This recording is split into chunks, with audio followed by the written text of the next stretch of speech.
Good morning.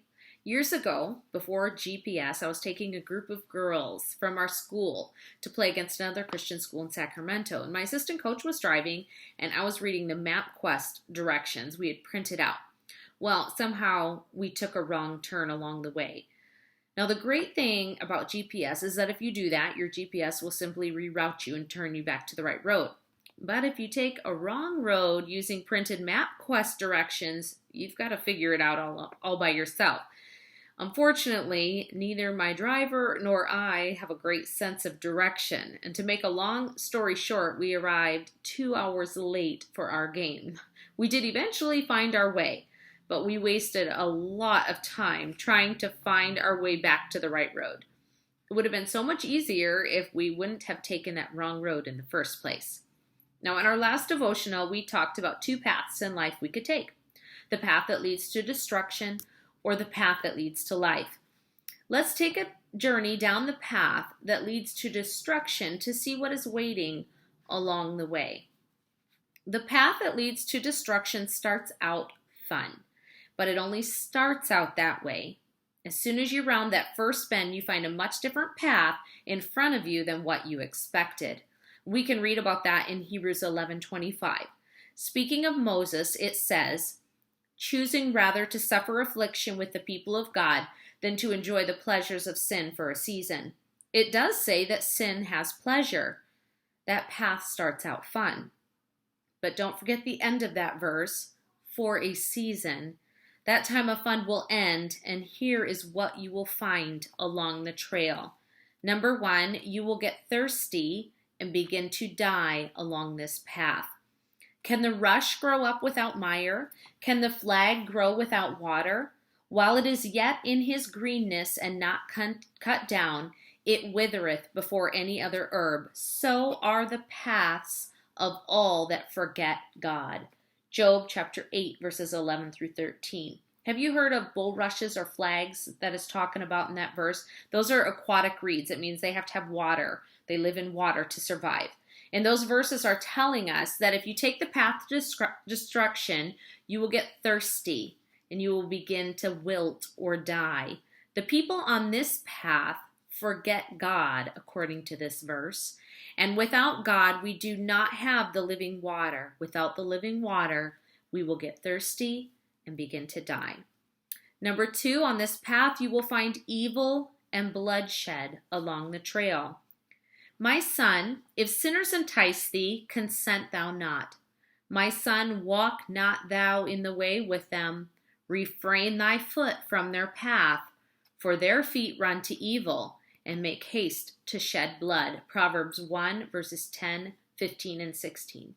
If you follow that path to destruction, sinners will begin to entice you to do evil and to hurt others.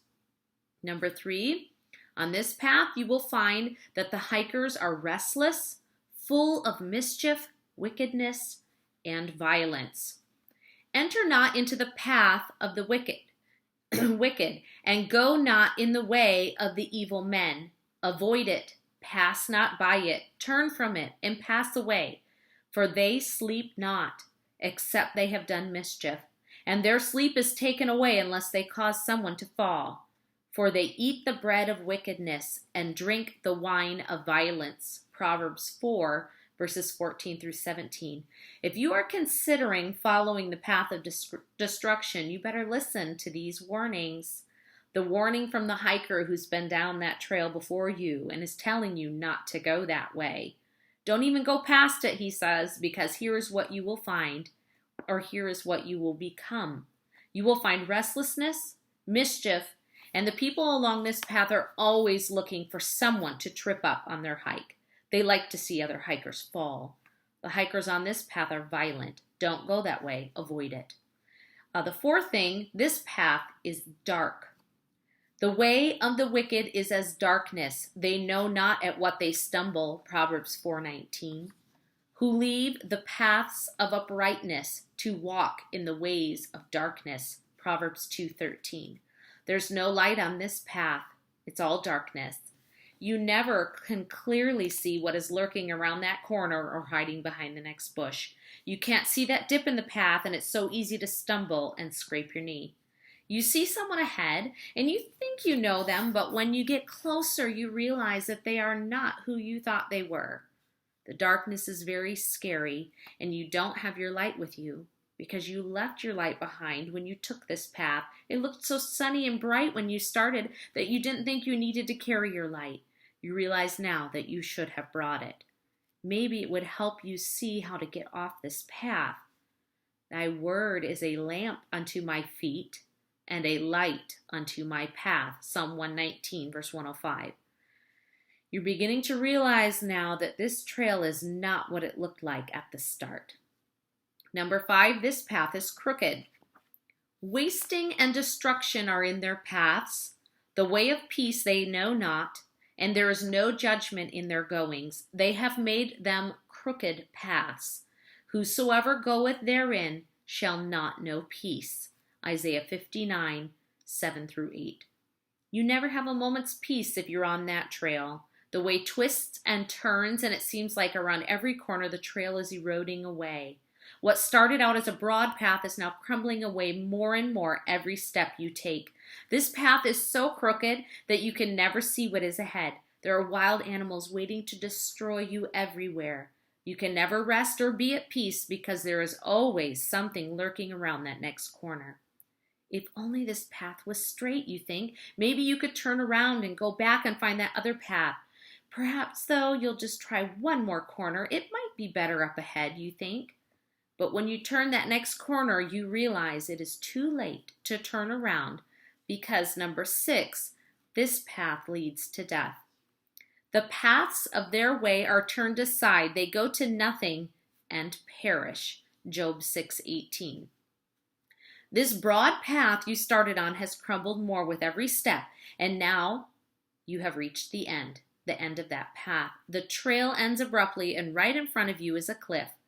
At the bottom of that cliff is death. This trail looked so good at the beginning and promised to be so much fun, but it has now ended, and all it has left for you is death. Don't take this path. Listen to those who have gone before you, those who may have started on this path, but they turned around and found their way out. Now they hike the path on the right, the path that leads to life. And sometimes they come back to that fork in the road and see many times young people standing, looking, and trying to decide which path to take. These people will warn you about what lies ahead if you take that path to destruction, but it is your choice. Which way will you choose? Will you listen and turn down the path on the right, which leads to life? Or will you choose to follow the wrong path that leads to destruction?